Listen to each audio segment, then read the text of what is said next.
I'll believe it when I see it. But is that basically spin and false information, or is that genuine facts and figures? Well, I don't know. I think with the, without getting into politics, I think with the votes for legal remain, Corley promised 350 million to health services. Well, they did, yeah. I know it never materialised, did it? That was all a bit of a kind of spin-off, wasn't it? Yeah.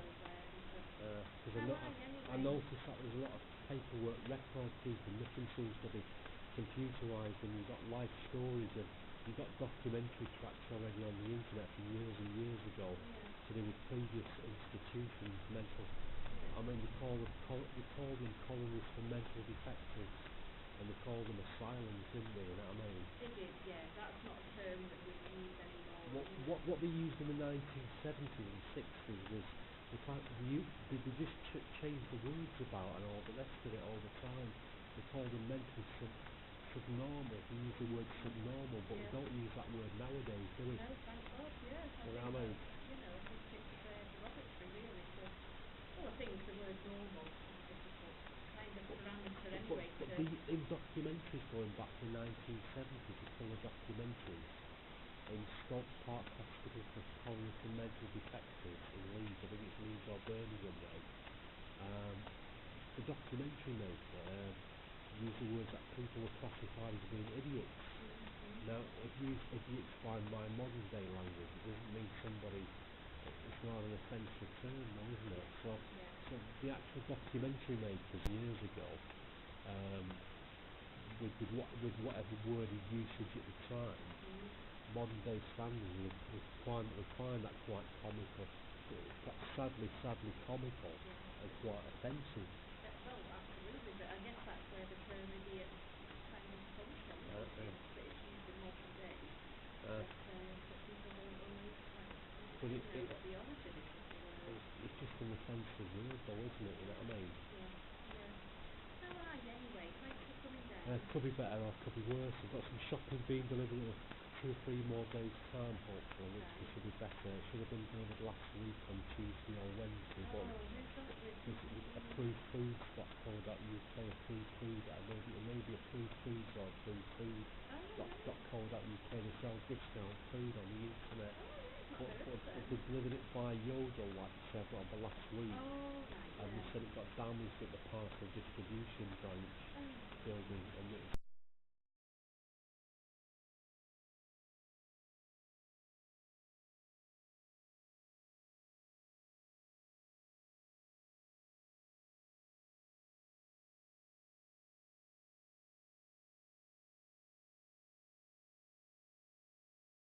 so they had to send all the entire contents back to approved food because they were knocking around the parcels at the building, so I didn't get the shopping, and they had to start your messaging.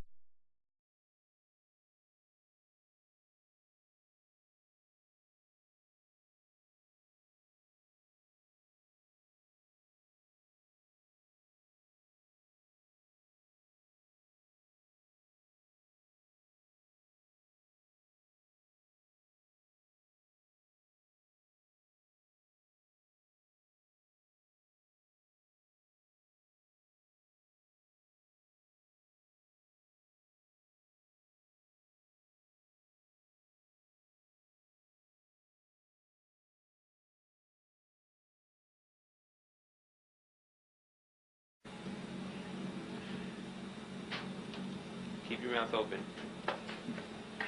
Okay, that's fine. I don't have much strength.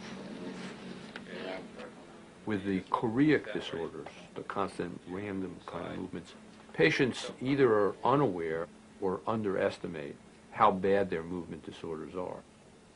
Whereas patients with tardive dystonia are very much aware of their syndrome. Turn sideways to me. That's right.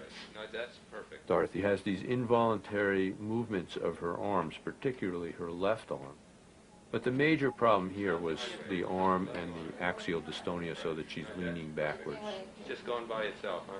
Can you hold your hands out in front of you? Both hands? During this entire time, her psychosis was completely controlled. But they weren't able to find any other medications that could treat her. And the right hand? And she was intolerant of reserpine that induced a severe depression. The left hand? She was placed on clozapine, which actually did nothing at all for her movement disorder. You open your mouth. And the rationale for using clozapine was to allow this passive healing business and also hopefully to treat the tardive dystonia, but it really didn't treat the tardive dystonia. But when we added reserpine, she was able to tolerate it this time, and she became dramatically better.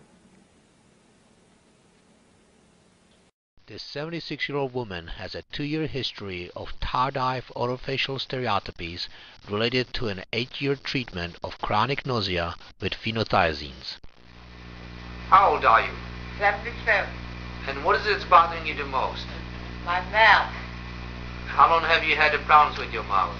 Well, I guess about a year and a half. How long? About a year and a half. Okay.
Try not to be distracted by the movements in her lower face. Please focus your attention on her eyebrows.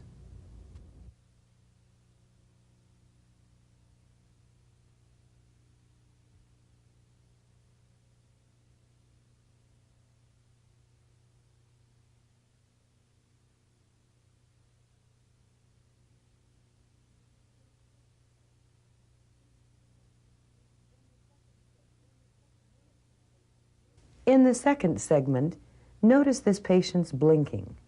Try not to be distracted by the other facial movements.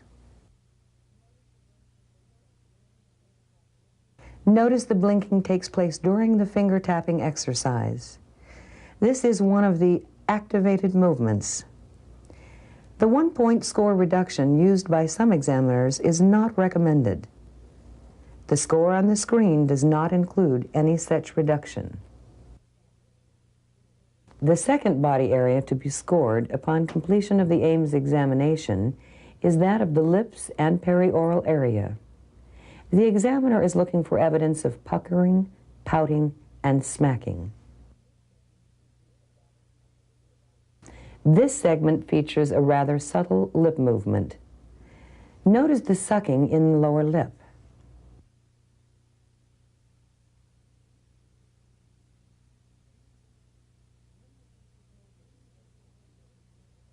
You may think this movement is minimal and give a score of 1. This would be too low. Remember, 1 is used for borderline movements, movement which may actually be extreme normal. This movement is too persistent to be extreme normal and should be scored 2.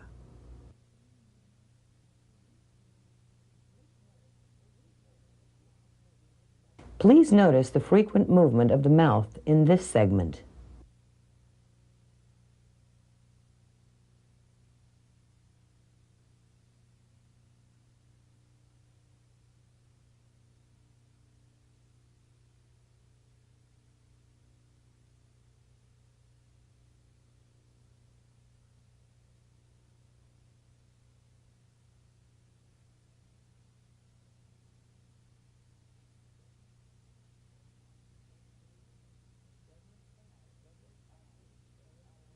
Segment 5 shows obvious perioral movements.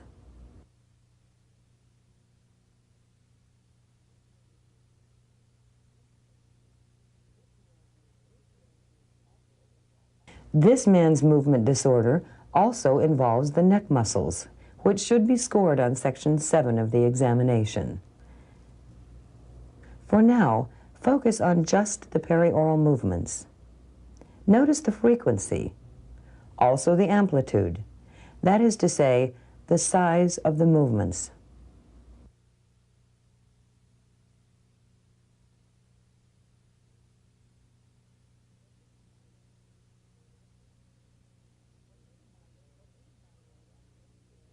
The third body area to be scored on the Ames examination involves the jaw. The examiner is looking for biting, clenching, chewing, mouth opening, and particularly lateral movement. Lip movements caused by jaw movements should not be scored.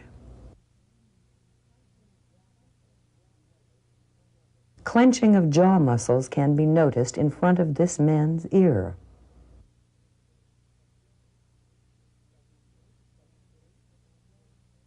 Segment 8 illustrates a slow chewing movement.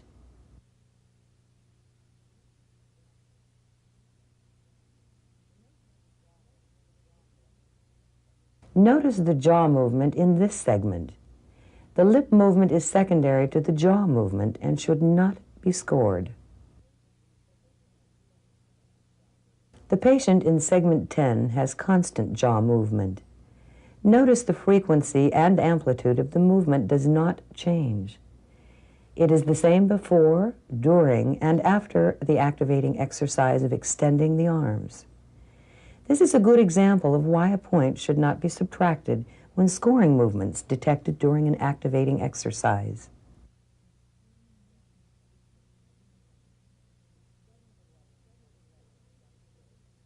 Segment 11 is quite short and will be shown 3 times.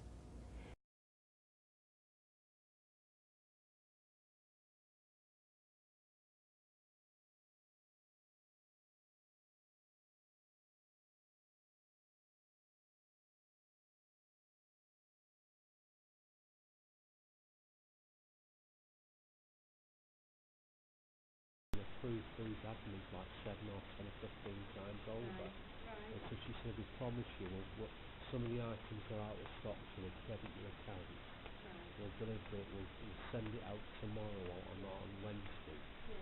And it'll be with you should be Thursday, Friday. I've got some tins of soup and spaghetti meat and some bread and some margarine and stuff, you know what I mean? I've got the conditions in it are quite, I've got things to do inside the flat. I've just managed to, I've been doing some cleaning recently and getting some other bits of the fixtures inside the flat as well, and fixing some digital radio to try and make a little bit of money on what the profit potential on these things is so minimal, it's unbelievable. What's happening is the conditions need a lot more doing, actually, a lot more money spending on the conditions. I just got the washing sorted out 2 weeks ago, so I washed the shower curtain, the quilts, all the clothing, towels and all the rest of it. And now it needs the bedroom windows wiping down, the next curtains cleaned and the curtains cleaned in the bedroom, but money-wise, I mean, what's been happening is I've been trying to get the volunteer website technically responsible, because there's been some difficulties there in my friend's server account. They've shut down all the websites themselves because the server account on my friend's server hosting Psychiatric has had some incredible technical difficulties. So I've had to change the domain names to new name servers, and then try and struggle to gather all the remnants of the website files that aren't complete, and then send those remaining website files that aren't complete to the new server account, to at least get the website back on the internet. Because we've got tameside-opt-in.net and tameside-opt-in.technology. That's technically proficient, but the friend's server account used to look after tameside-opt-in.org.uk, and then the server account of Psychiatric had some terrible technical difficulties. That's been out of service for months upon months. Because somebody's been speaking to James Stanich on P10 on BBC Radio Manchester a few days ago, saying the opt-in's not online. But basically, the two website domains are already technically active, and the domain names are left out to 2024. It's now 2017. So the website, there's three website domains, and all the websites are exact replications of each other. So an exact copy of each other in case of technical difficulties. And what the idea was to put them onto two separate server accounts for two separate companies in case there was any technical issues with the server. So basically, one of the server accounts is GoDaddy and the other server account is Psychiatric. So Psychiatric has had some technical difficulties, but the GoDaddy account has been quite technically reliable. So it's all this keeps you fairly busy anyway. Well, it supports the local people because they don't know what if we've got internet, if we've got iPad systems and internet mobiles and computers, they can find out what local services are available. The more things that are on the internet, the better. But what I did do, I managed to get a cassette tape that was given to doctors in 1995 called Audio Monitor. So I got the cassette tape, put it through a cassette USB interface system, put it on the computer, edited the soundtrack, and then put it on YouTube afterwards. So we've now got on the Patient Protect website a recording of Audio Monitor cassette tape going back to 1995. Wow, excellent. So is there quite a big following then of this? Not really, no. I've just set a Twitter account up yesterday for Vox Mental Health.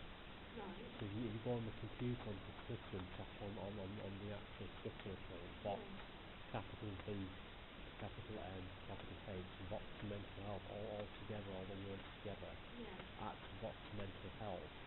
That's the new Twitter account for Vox Mental Health website, because it's got the desktop website, which needs a lot more improving doing with it. But the mobile phone websites are quite useful. So we've got vox-tainside-issues.mobi, and then we've now got a Twitter account.